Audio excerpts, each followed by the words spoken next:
ja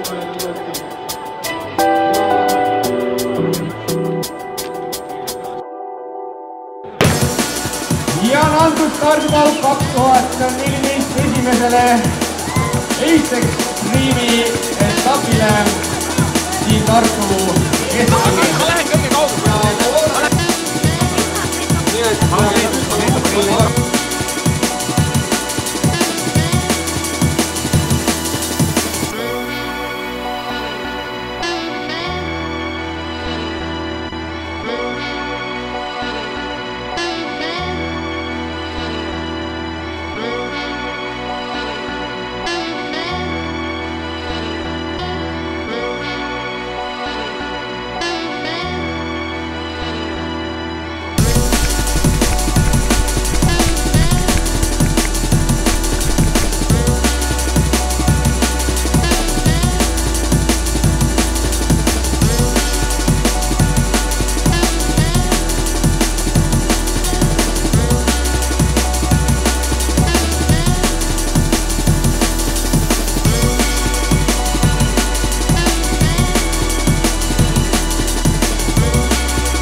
teise võistkonna.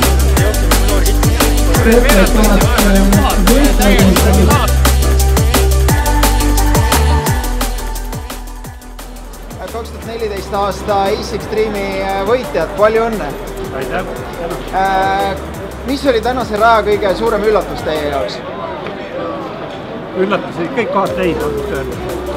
Algas juba siinsamas nende kujude ja aastaarvude kalkuleerimisega ja seal ikka natuke kobistasime, et jäime esimestest mingi 3-4 minutit maha.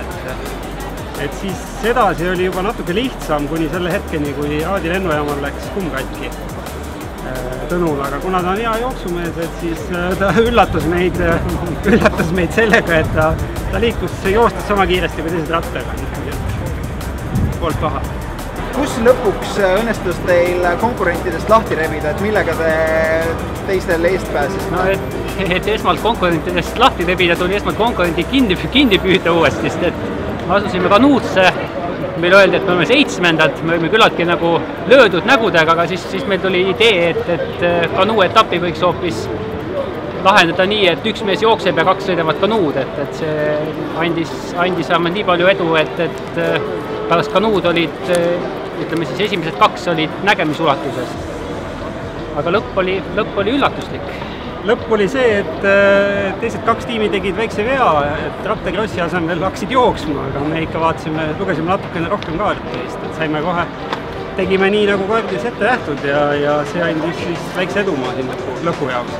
Sellest piisas, et ega üldiselt siis oli vaja ainult ära võtta see, mis pakuti. Selge, aga edu siis Timmole seiklusspordi Euroopa meistrivõistlustel Eesti au kaitsmisel ja palju õnne veel kord! Aitäh!